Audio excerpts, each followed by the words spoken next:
Right. before I get into. I think anytime we talk about like the agent marketing stuff, you can ask Scott, you can ask Carl, you can ask Tam, you can ask anybody. What that is chum. You Mhm. guys ever been? You guys know what chum is? What you throw in the water to attract fish? Yep, I So agree. I honestly think that the marketing animals, the Freedom Club, they have the best tools available to people to help them provide reasons for the realtors to use them. But I liken it to this. You could have a construction worker who comes to your house that's going to finish your basement, and if anybody knows tools, DeWalt tools are typically the best tools available. You could have a guy come in who has nothing but DeWalt tools, but at the end of the day ends up being a total shit show, meaning they don't do their job well, they don't communicate well, they do a half-assed job delivering on their product, everything else falls apart. I honestly think if you can mirror the two by taking what the marketing animals and the Freedom Club has to offer and you partner it with the mindset that we've been working on over the last several weeks, you almost become like a unicorn in the business, meaning it's a mythical creature that nobody's ever really seen, but unfortunately until you show up and actually show them your horn, nobody really believes that it's possible. But when you take the mindset of being a giver with a request and you understand the premise of what it means to be a relationship amplifier and you present that to the realtor to kind of change their perspective of who you are, then all the other tools that you can provide them just layers the quality of relationship that you're going to have. Does anybody else agree with that? Oh, I totally agree with that. In fact, I think I still believe it's easier to get the appointment based on the, like, say, just for an example, agent marketing. But I have been convinced over these last few weeks that it's going to be a lot better starting off with your, if we use lead versus referral or however we do that, and then talk about how we communicate with their client and get referral. I mean, Right. that's the way to start, and then you can talk about the agent marketing. Right. It's like walking up to a job trying to, if you were a construction worker and throwing out your tools on the table going, this is why you should use me. Mm-hmm. Nobody uses you based on the tools that you have. They use you because they believe that you believe what they believe.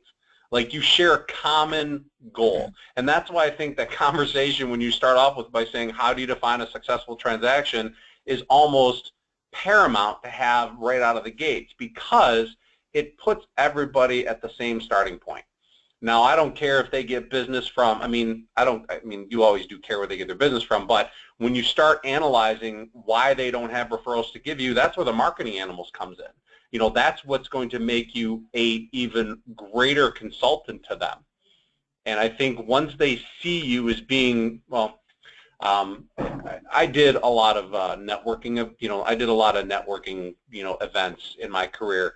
All the different networking chapters, BNI, LBN, SiriusNet. There's, I was probably in 2 to 3 of them a year. We all had a tagline, and my tagline was always kind of fun because I always messed it up because it flowed so well that sometimes I'd mess it up. But it's that quote that says, "You'll never care how much I know till you know how much I care." And the truth to that is, when people finally see you for being that giver, and they see that you're a giver with a request, they become infinitely more attracted to you, not because of the fact that you can close loans, but because they trust that you're going to take them through the process and do it as if you or they were your only client. And that really is a testament to how we make people feel. Nobody, I could call my clients from 10, 15, 5, 6 years ago. I don't think any of them are really going to remember what the rate of the day was when they locked their loan. They're just going to remember what the rate is that they got, or they're just going to remember the payment. Can anybody else attest to that? Absolutely. Yeah. Mm-hmm. They fight over it tooth and nail until it's the month after, then they forget everything. But why do they fight over it tooth and nail? Because that's the only thing they know what to talk about, and we haven't learned your terminology to get them off of that. Okay, so this brings up a great conversation that we can have. So I think that when a realtor asks you what your products are or your rates are, or when a consumer asks you what your rate is, it is really a very surface level question to a deeper purpose for them. Consumers and realtors, well, consumers are different, but consumers ask that question because they don't know what really goes on with a loan.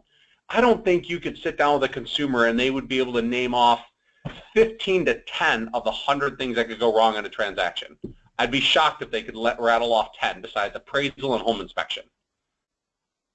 That's probably the only two that they could remember or even think of. But there's 98 more that could potentially go wrong that could kill or delay a transaction. A realtor asking you what your product and rate is a result of every other loan officer walking up to them, selling them on a concept that that's all that we are. And the truth is, what both the realtor and the consumer are really asking deep down is, why should I use you? And if we get that question, and actually let me rephrase it, if we know we are going to get that question, or if we know that we should address that question, we better be prepared with a response. I believe in order to get a higher level of consultative appreciation, in order for people to see me as being a better consultant, I'm going to ask questions before they do. I already know a client is asking me, why should I use you? That's the theory of what's going on in their brain. They don't know the questions to ask, to Dan's point, so they ask rates, questions, and fee questions because that's what they, that's what they believe is the telltale sign. A realtor says the same thing because every other lender that's called on them always talks about rates and fees and products. What they're both asking is that question, why should I use you? And the best answer you can give to your realtor that asks you, well, what are your rates, what are your fees, is, you know what, Mr. Realtor, that's a really good question. Unfortunately, I believe that what you're really asking me is, why should you use me? And the reason you should use me is because, frankly, every other lender that's out there uses basically the same products. I have every product available to close 90% of the clients that you could refer me. The reason why you should use me isn't because of my products or my rates. Those are entry-level qualifications in this marketplace to be successful. What you really are asking me is, why would I refer a client to you? And the answer is because I am a relationship amplifier. I will make that client so thankful that you referred them to me, that you will get praise from them, and together as we take them through the process, we stand to have a 60 to 80% chance of getting them to refer us during the process. And based on what we started this conversation with about how you define a successful transaction, you've already told me that you prefer to work with a referral and not a lead. So it begs the question, does the product really matter as it relates to how good of a job I'm doing for your clients? Even if I can't do the loan, you know that I'm going to give them the best advice and give them the best direction, which truly takes a lot of pressure off of you, because what you're really good at is real estate and what I'm really good at is financing. And together we can make a great partnership. If you don't have that right now with the lenders that you refer, you might want to consider a different model and consider what my business model looks like. I would love to talk with you more about that. Is that different than the responses we give to realtors when they ask us what our rates and fees and products are? A lot different. Why is that so much different? What is the focus of my conversation compared to everybody else's? Well, you're taking them away from what they have been trained to ask and getting them into what's best for their business. Right. That's why that starting question is, what do you define as a successful transaction? And it basically puts you, it elevates you to the point of any question that they're going to ask you is always going to allow you to lead it back to that referral. See, products and programs and rates and efficiency and closing on time, guys, those are bare bone entry level B-player type results. If they're not getting at least that from their loan officer partnerships, then they are already a perfect candidate for you. But when you start to amplify the reality of what they truly are looking for because you know what they want before you even show up, because you guys are all educated and prepared. It puts you in the position of going, I would love to work with you, but I'm not sure that you're a perfect fit for my business. Because what I'm looking for is that chance to partner with a realtor that understands the power of amplifying that relationship and understands the meaning of being referable and understands what it takes to earn a referral, because together we're kind of lumped into the same box at the end of the day, aren't we, Mr. Realtor? We basically get judged as a unit when we go to closing. And I, for one, don't want to do a realtor's job, and I know you don't want to do a lender's job. So the reason we find ourselves overlapping in our businesses is because we have to make up for the lack of discipline or professionalism or communication that the other half doesn't have. Well, I want to partner with somebody who understands their part of the business at a high level and understands what it is to be referable. So I don't know what we're going to find out about each other today, but I do understand that if I can find an agent that understands these things and wants to learn these things and practices these things, we stand to have an amazingly powerful relationship for many years to come. But it's hard because I don't think most realtors really understand. Now, tell me about your business. What makes you referable? I mean, at that point, you sit back and you just listen to them, and they stumble. They don't think like you do now. They don't talk like you do now. And the ones that do are going to go to you and go, oh my God, where have you been my entire career? They will fall in love with you. And at that point, you've reached that position of, now I'm more attractive. Instead of us walking up to them like a 10-year-old with an adult that has candy wanting a piece, we show up with our own bag of candy going, I got candy like you got candy. I got candy that you want, and I can handle having some of your candy too, but I don't know. I mean, is this a good, should I trust you with my candy, and should I trust you, or should you trust me with mine? And I know that's kind of a silly analogy, but it really does paint the picture of, we're no longer the 10-year-old little kids looking at a realtor as the person that controls everything, like they're the ones that decide whether or not we get a piece of candy or not. We show up because what we have is we have a mindset that basically identifies with what our audience is really looking for. Our audience wants the same things as we do, guys. They want a referral. They would rather work with a referral than a lead. So when a realtor says, I have 3 loan officers I pass your name and card out to, that's fine. I don't want to be one of 3 at the same time, because I think you're actually hurting the borrower, and you're actually taking your professional power away. And that's fine if that's what you believe, but I'm not interested in partnering with somebody that has that belief system. Have a great day, and you're done.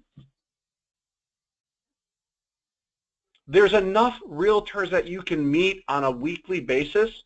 You need 10. There's probably 1,000 of them in your Tri-County area. You need 10. 10 agents sending you 1 to 2 deals a month, and out of those 1 to 2 deals a month, 1 closes. If each of you guys were closing 10 loans a month, would that make for a successful business? It would be a hell of a start at the least, right? Yep. Absolutely. So find a realtor that gets 3 leads a month, that is able to pass you 1 quality referral a month.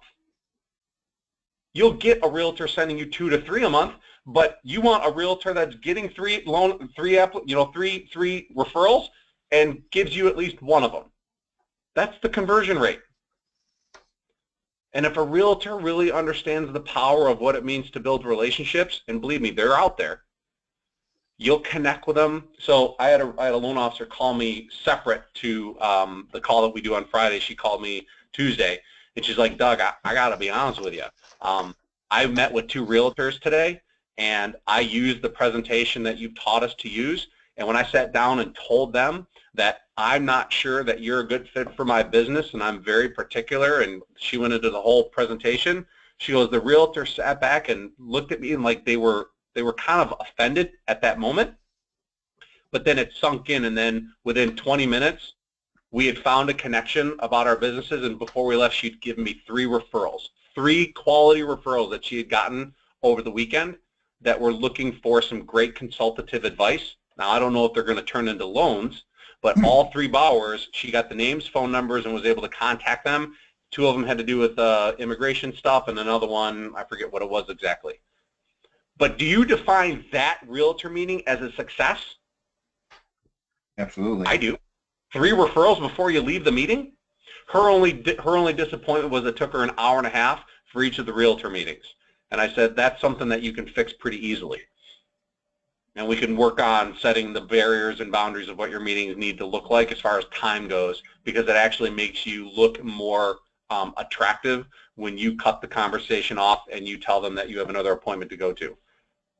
But you got to realize, guys, if you're the prize, you're the professor, they're the students, there's enough students out there. Have these conversations confidently, and the ones that want to work with you will work with you. The ones that don't will look at you like deer in headlights, and you can just pat them on the head and go, it's been nice. I hope we do business with each other someday. Have a great afternoon. And rest assured, 6 months from now, their business is going to look exactly the same way it does the day that you meet them, and they're still going to have the same stresses, they're still going to have the same struggles, they're still going to have the same disappointments, and they're still going to be trying to figure out why they can't get any better at their job because they're still, like I said, in a job. And understand that you're going to meet enough realtors that are just in a job. You're not looking for the ones that are in a job. You're looking for the ones that have a business. Fair? Yep. Fair. Good. What did you guys hear me say? But Want it word for word? what did I hear you say? No, just sometimes I feel like what I say makes total sense in my brain, but I always ask the feedback because I want to make sure what I'm saying resonates with you guys and it's the same message. Mm. Well, I think we're setting ourselves apart by changing that concept, but we're also creating them to change how they think, which gravitates them towards us because we are bringing something out that they never really thought about, where it's a mutual exchange of opportunity if we work together. Exactly. Anybody else? Doug, I see it as we're working with people that want to be successful and not just people that treat this as a job. Right, because what ends up happening with realtors that treat it like a job, what are you going to get on that side of the transaction? Not anything real good. No, what you'll get is and I had this happen just recently. My loan officer did set the presentation up with the borrower. I don't know. We'll if we haven't done that yet, we'll get to that in the next week or so. But they did my 5 bullet point opening presentation to the client that was referred to them by the realtor. Well, the client called my loan officer David up and said, "Hey, listen, as much as I appreciate Carl, the realtor, referring me to you, I'm not happy with the way Carl's handling this. I really, I want to work with you because I feel like you really care. But this realtor is just not doing his job for me, and I think we're going to go find another agent." And David calls me up and says, "Well, what should I do?" And I said, "Well, first and foremost, your alliance is with the realtor, and that's who you have to honor. And so you call the realtor up and go, hey, listen, I just got a call from the client who says these things. I think you have an opportunity here to win them back. However, if you choose not to, I totally understand, and leave it alone." Well, the client got a call from the realtor, and the client told the realtor, he goes, "Unfortunately, sir, we found another realtor that we're going to work with. I wish you the best of luck," and it didn't work out. But the loan officer now kept the deal. David kept the transaction, and now David was introduced to another realtor because this client was unhappy with the realtor. Those situations happen all the time. So I'm not saying don't work or take opportunities from these people, but realize that what you're really after is developing a stable of solid realtor relationships that will send you 1 to 2 referrals a month. Those are the ones that are going to listen to what you have to say and fall in love with it because they get it. They want to be just like you because they've never heard anybody say it before. And see, they believe that you are the best person to represent them in front of their clients. And that's really what it's about, right? Rates and fees and products in 60 days from closing, it doesn't matter. Now, it doesn't mean that you're not going to have these rate shoppers who are just laser focused on rates and fees, and that you're going to find those people. Those are the people that when you meet them, you have to make a conscious decision of going, I want to work with you because of who you were referred to me by, and you have to weigh that conversation off. It makes sense to take a cut or to work skinny on the loan, or does it make sense to go, you know what, Mr. Client, I can't compete with that. What I would advise you do is go out to the bank or credit union of your choosing and find a rate sheet and get a good faith estimate, and I'd be more than happy to act as a consultant just to give you my honest opinion, because what I told you in the beginning is that I believe that my role is to get you to go back to the realtor and say thank you, even if it means I don't do the loan for you. So at least you can have an advocate in your corner giving you honest advice, and I don't have to do the loan. I mean, I want to earn it, but I also realize that what people tell consumers in the market doesn't always end up being true, and I would rather you get the right advice up front than not get the right advice at all. Now, Doug, how often have you used that and the client actually used you? And the reason I ask that is because yesterday I've got a realtor that I work with, and has referred many loans to me. He's one of my better realtors, and he said that I'm with a client and I'd love to have him talk to you, but he's already got a quote from Chase and his credit union. And he asked me what my rates were, and I said, well, really, you can't go any lower than that. And so I said, well, let me get back to you. So at that point, I can't, I'm really not even talking to the client. I'm just talking to my realtor who does know and trust me. But it's at a rate shopping point already. I mean, they're so far into it. There's an offer in. There's at the inspection for the home after the That's contract. The 20. Right. That's the 20% of the business that you don't want. That client, more than likely, a quarter of the way into the process, would call you on Saturdays and Sundays, and then at some point just go, you know what, we found a rate cheaper someplace else. You have to realize that, at least I believe this in my head, and this is kind of how I defended against the disappointment of not doing every mortgage, because in my mind, in my heart, I want to do every loan that's ever given to me. I realized in how I rationalized it, so I wasn't so deflated and disappointed, was I believe that I'm the best loan officer for every consumer to talk to. I'm the best consultant for every consumer to talk to about what their options are. However, I realize that I'm not the best mortgage person for every client to do a loan with. I don't ever profess to be the cheapest rate on the block. I don't ever profess to be the biggest bank in the state. I'm not looking at doing a ton of mortgages every month. I was happy doing 10 to 15. If I could do 10 to 15 and my pipeline was full, I was happy. If my referrals were coming in, I was happy. The beauty of it was that as my business grew and evolved, it was easier to look at clients and go, you got a quote from Chase and your credit union? I can't compete at that. And once they have those quotes and rates, you're really not going to convince them otherwise. And that's okay, because not everybody is going to be in that position. As I'm sure you guys realize, not every client shows up to your office with two good faith estimates. Fair? Fair. Yep. But I believe that when you do have a client that that meets with you, that is a referral, and you have a chance to have them compare everybody else to you, you have to address these conversations from the onset. You want to increase your referability, you want to increase their respect of you, tell them, you know what, Mr. Client, I realize that you have choices. So do I. I have a lot of people that are referred to me every month that I have to make a decision of who's going to be the best fit for my business, and who am I going to invest the most time with that will give me a chance to work with people that they care about. So here is the way that I do my business. Here's the way that my business operates. You will find that you will be a cheaper bank, they're a cheaper internet, cheaper credit union, and that's something that you're going to find. However, there are literally 100 things that could go wrong. And if you're not fully prepared, or the person that you're working with isn't fully aware and prepared, you could find yourself in a very difficult position, because what's the value of a cheap interest rate if the home that you're trying to buy can't come together in the timeline that everybody expects? I'm not saying that I'm out of the ballpark. I'm very competitive. But there are banks out there that simply attract you based on rate. And for, 10% of the population, that probably works. And if you're okay with it, then I'd be more than happy to tell you to go to the credit union here in the city.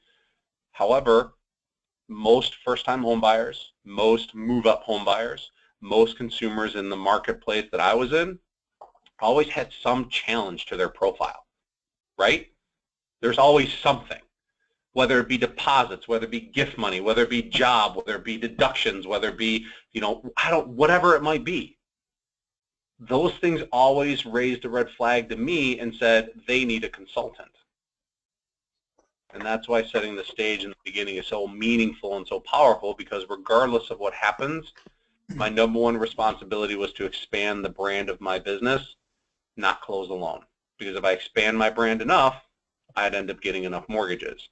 But the realtors and the referral partners that would send me business always knew that I told my clients the truth, and they always knew that I did what was best for them. And if I did what was best for their clients, then the realtor always did what was best for me.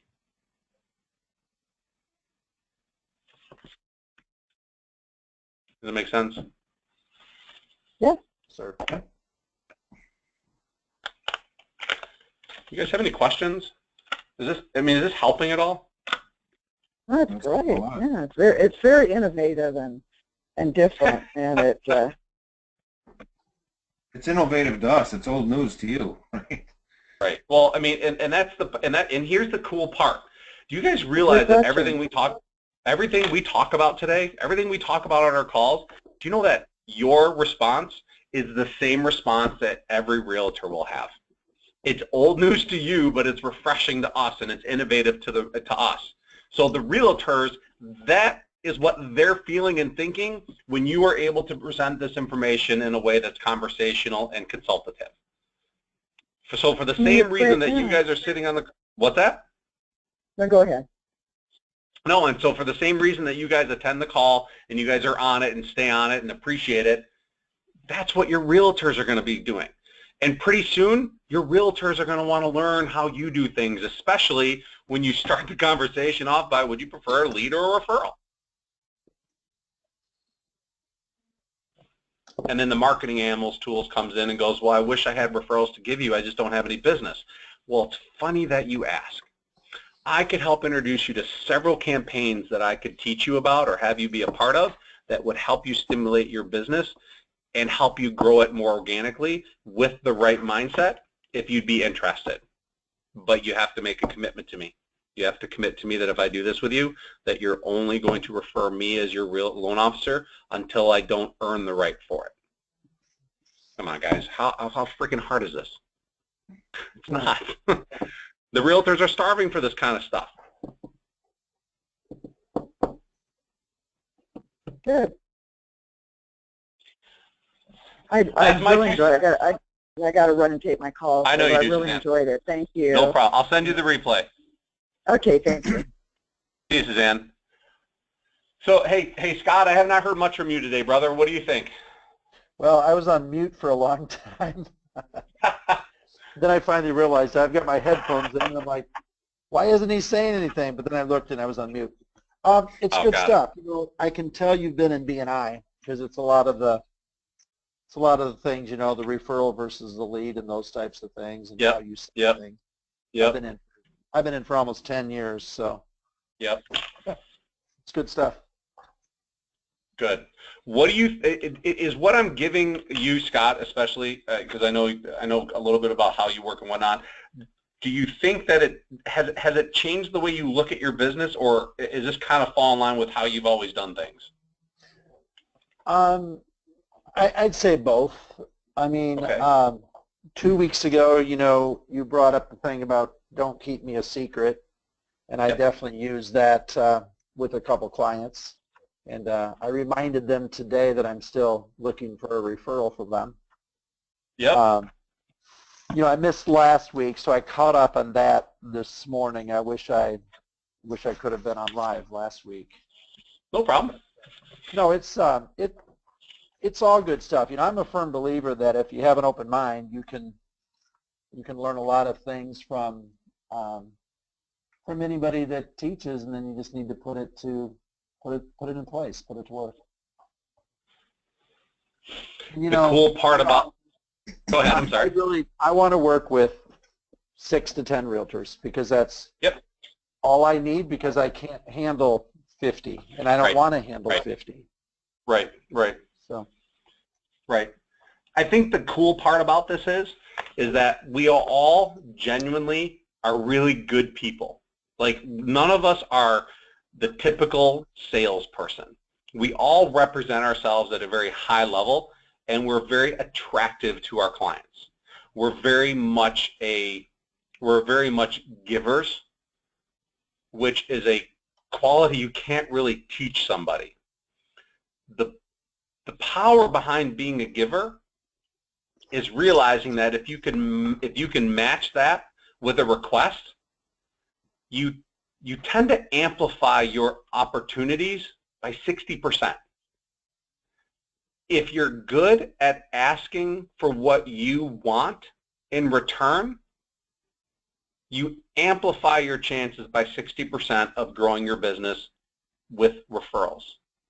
If you can convince people from the onset, from the moment you meet with them, whether it's a realtor or a consumer, that the benefit of working with you is getting them to the place that they said that they want to be, which is working with referrals and not leads, there is not a better partnership with your branch, with the corporation, with me, and with you, working side by side with agents that get it, who understand the meaning of partnerships. I never, ever understood the parasitic host relationship that realtors have with loan officers. They think that we are parasites, that we constantly leech on them for stuff. Well, I call that leaning on them. I don't want to lean on anybody. I know how it feels to be leaned on. B, I also don't like it because it makes me feel weak. So I always really looked at myself and said, how am I going to be more attractive to the audience that I want business from? And to me, I always gravitated towards my clients first. I just seem to gravitate towards the consumer really, really well, and I developed really great relationships with my clients and developed strong connections as far as getting them to believe what I believe. And from there, you know, my realtors were just, I mean, at 5, they were just a handful. But that's all I really needed, because my business was really driven by my past and current clients, which I believed was my strength. Not everybody has that. Some people are really good with agents and can manage 15 to 20 of them. I was never that person.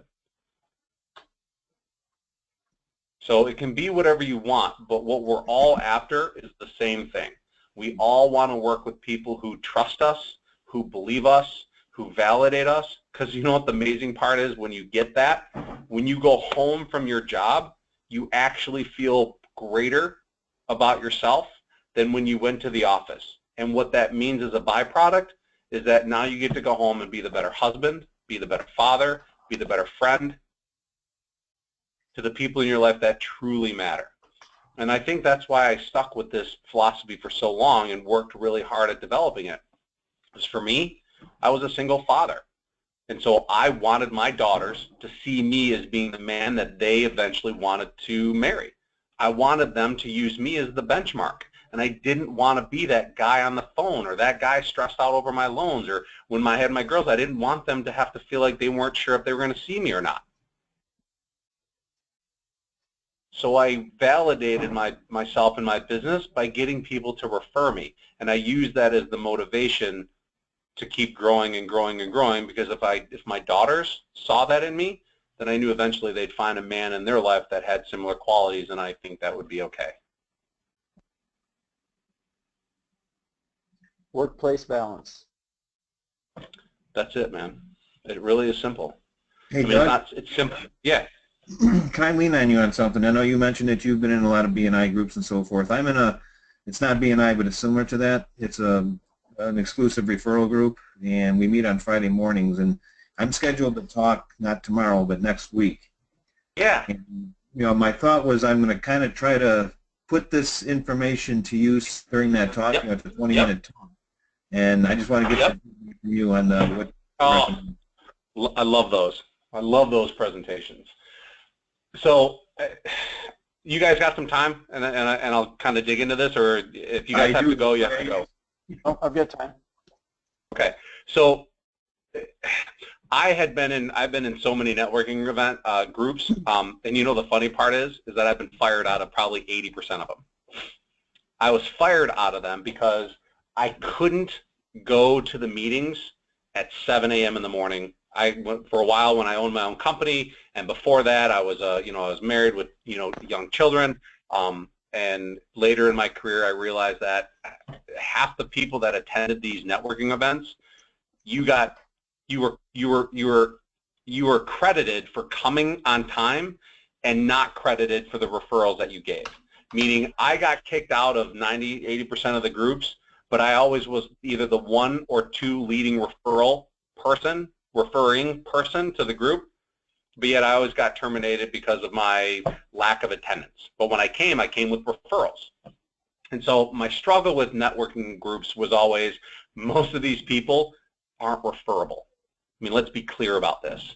Most of the people that are in networking events are struggling to build their businesses, and none of them, I mean none of them, have a true unique selling proposition that they can articulate like you guys can now. So if I'm standing in front of a group, I stopped talking about mortgages years ago on my networking events. I wanted people to be attracted to me because I could teach them something about their businesses, and then I would tell them, by the way, I would love to work with a person in your life that that needs a loan or a mortgage or needs some advice. And so I always presented myself as being more of a I don't want to say a business coach because that's not how I presented it. It was always just, I can help you learn how to be more referable. So if I'm going to get up and talk to these groups for 20 minutes, I would always start with that same question. Everybody in that group, you could ask that question to. So by a show of hands, help me understand which would you prefer to work with, a lead or a referral?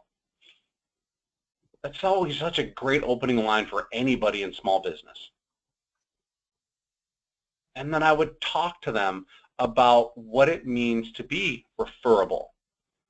Go back to the Band of Partners website that I have up on Facebook and go through and pick something. And you can use some of those things as a simple strategy for them that they've never heard before. How about just every time they hear the word thank you, go, thanks for noticing. How about every time they meet a client in the beginning, before they talk about their product and their fees, that they start by talking about what it means for them to use you and that you're going to count on them to refer you. None of these business owners or business people have ever heard that. No realtor, no banker, no wealth management, no CPA, no photographer, no Mary Kay, no Mona V. I mean, whoever's in your groups, none of these people have heard this stuff.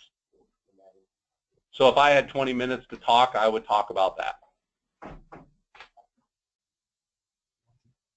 Would you kind of use like an example of what you would say to one of, just say, there's a realtor in the group, and he's probably the realtor I do the most business with, and if I used him as an example and say, well, if Ted gave me a lead, this is how I would have the conversation with the client that he referred to me, and then just go through the 5 steps or whatever. I mean, is that? You could, but I think you're going to limit it just to the real estate industry if you do it that way, because a lot of these other businesses are not connected in the same way. What I would do, if I was going to put this out there, it would be defining the difference between a lead and a referral. I would talk about the impact of getting a thank you from your clients, and I would talk about the importance of setting the stage from the very beginning. Because many of these people want a referral, but most of them are not referable people. They're just not. And the message isn't that you're trying to get them to improve themselves. That's not what you want them to do. You want them to think about you differently.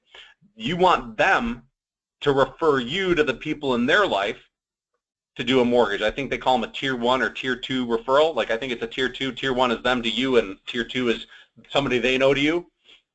And the truth is that you're not going to be a business coach for them. You're just trying to get them to see that if they refer somebody to you, you're going to do such a great job that they're going to get a thank you and they're going to look really good, which it's like candy to them. I mean, they get addicted to that stuff. Most of the business that I got from my networking groups was tier 1 and tier 2. And every time I talked about this stuff, you know, I would do it like once a quarter in my networking groups. I was always presented as being a referability coach. It was never Doug the mortgage person. I never talked about rates. I never talked about fees. I never talked about products. I thought that was a waste of time because nobody in that group cares about that stuff. What they care about is, tell me something about you that makes me think of you differently. Well, I'm a relationship amplifier. And what does that mean? Well, funny you should ask. Every one of you in this room is a relationship amplifier, and you don't even realize what it means. So if I could take 15 to 20 minutes of your time here, let me give you a little backstory of what I think we all lack in our businesses. And if by chance it helps, take one nugget away, and that's going to be, instead of saying the typical response after you hear thank you, maybe you guys should start saying things like this. I don't know. It's been 4 years since I did one, so I don't know if. But does that answer your question? No, it does. Definitely. Yeah. So I kind of had an idea what I was going to talk about anyway, but what you just said helps, and so now I for sure know what to say. Right, right. And what you're going to do is you're going to engage these people with something different than hearing how a carpet cleaner cleans carpet, or how a Mary Kay product looks better on your wife, or how a Monavide helps you lose weight, or how a photographer shoots pictures in the light, or all this other stuff that these people who join these networking groups go to. I literally, I was never disappointed to get fired because I always found another group who wanted me. And it was funny because I would go in there and it would probably be, my time in the group was maybe 4 to 5 months. I would go there, I'd get 4 or 5 referrals, pass out a bunch of referrals, and then I'd leave, or I'd get fired. And then somebody from that group would quit and go to another group and invite me to another one. I mean, it was kind of funny how it all worked out. And let me tell you a funny story. This is really kind of, this is how important relationships are and why it pays dividends. So I get fired out of a B&I group, and this guy Troy Jones, not Troy Jones, but Troy Fisher, who is a printer cartridge salesman, says, he goes, man, that's you getting kicked out of the group was bad. He goes, I'm going to quit. And I go, why would you do that? He goes, because I don't like the group anyway. I go, okay. So he calls me up about 2 weeks later. He goes, hey, Doug, I found this networking group that I want you to come and join. I'm like, okay. And so I go to it, and there's this thing called CirrusNet. And CirrusNet is a local networking chapter that is really taking over in the Michigan and Ohio market because they do a facilitated networking event as opposed to where somebody in the group has to be the treasurer, treasurer, secretary, president. And so I end up sitting down and I'm going through this, and the gentleman that's speaking, I'm like, God, he looks familiar. And Steve, the owner of the CirrusNet, by this time he has like 8 or 9 chapters, he comes to me and goes, Doug Catteray? I'm like, yeah. He goes, you don't remember me, do you? I go, no. He goes, hold on 1 second. So in front of like 40 people, the guy goes, let me tell you how important relationships are. And I'll tell you what I learned from this gentleman, Doug, sitting right here. I'm like, oh, crap. What did I do? Like, did I make him mad? Steve goes, I was referred to Doug by a buddy of his over at PNC Bank. I went to him because I needed a mortgage that wasn't traditional back in the day. Doug took my mortgage, did an amazing job, and we went to closing. He had set the expectation up that I was going to get an interest rate of X. And when he came to closing, with the paperwork, he actually got me a better rate by 0.5%. I've never forgotten him, and I've never, ever been able to refer him somebody just for a variety of different reasons. But I'm here today to tell you that if you need a mortgage from somebody who's ever going to do right by you, this is the guy that you need to work with. I was like, wow. I mean, wow. I was in that networking chapter for 3 years, and he had me speak at multiple different events for him at his, his different chapters. And that was a guy I did a mortgage for back in like 1998. And in 2007 or 8 is when I became a member of his chapter. That's the power of amplifying relationships. I did right by Steve by giving a better interest rate because I knew he'd go back to Mike Merdinian, and Mike Merdinian at PNC Bank would keep referring me all the non-traditional business that he couldn't do. Can I jump in here, Doug? Yeah, please. Hey, it's Todd. What's up, Todd? Along those same lines, I just wanted to share a story I had last year. I was an in-house lender for a pretty big real estate firm here in Fort Worth, and I was new to the group. Well, I was probably 75, 80 agents, but anyway, been going to the weekly meetings, trying to, be present at the offices and stuff like this. And when I was able to finally close my first loan with one of the agents, I approached her and asked her at the next sales meeting if she would be willing, because, they would give me 5 minutes at each meeting if I needed. And I said, would you be willing to raise your hand and just give me a brief commercial or just a thumbs up? Nothing fancy, just whatever you're led to do. And that was huge for me because it opened up conversations. People were approaching me a lot easier just because she was a big deal in the group. And she said, listen, he did a great job. Here's how it went. We closed on time. And it wasn't, yes, I solicited her feedback, but it did not come across that way. And it was a huge endorsement. And I don't, and when I meet with realty groups, if I've met with an agent, I ask them that. Just say, would you be willing to give me a shout out? Some of them aren't comfortable with it, and that's okay. That's it. I totally get it. You're not going to get everybody. Right. And my Facebook post today, you got to be more comfortable with the ask than you are the referral. You got to be more willing to you got to be more willing to ask than you are expecting the referral. And if you guys aren't on the Facebook band of partners, send me an email and I'll make sure you guys get on there. But it's it really is true. If you believe your purpose is to really expand your brand and not to close loans, then you won't focus on closing loans. You'll focus on building relationships with people. And just by building relationships with enough people, guess what happens? You get enough loans. It's crazy how that works because people assimilate what you do not by the fact that you close loans, but how you make them feel. You make them feel good, they remember you. You teach them something, they remember you. So here's something I just got while I've been on the call with you guys. So I coached.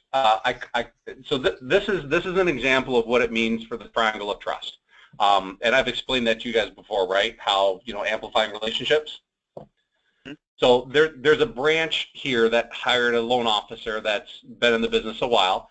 And the branch manager sends me an email. He says, just got off the phone with him. He goes, hey, Doug, see below. Thank you for what you do is what the branch manager said. The email that the LO sends to the branch manager is, he goes, just got off the phone with the first intro call with Doug. This guy is good. I think I told you I'm a credentialed, franchise licensed sales expert. I have a biz coach and a sales coach and a personal mentor. I know sales very well. This Doug dude is top notch, the real deal. Thank you for connecting me with him. My response to the branch manager is, I'm so happy that I could amplify your relationship with your employee.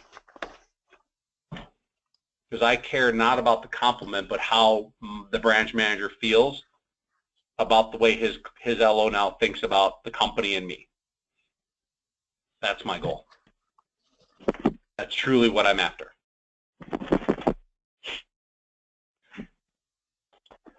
Good stuff. How'd you guys? Did you guys like today's call? Yeah, it was a great call. Very much so. Awesome.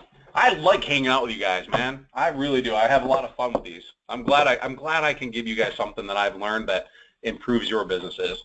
I don't want to see anybody make the same mistakes that I did. So if there's anything you guys need, please don't hesitate to reach out and call me. I would love to participate in any call outside of these with you guys if you guys need me. Outside of that, will convert the recording to a link, and I expect that here within the next hour or two. Thanks, Doug. Enjoy your day. Thanks, man. Have a great afternoon, gentlemen. It's my pleasure. A great afternoon, great weekend. See ya. Thank you. Bye.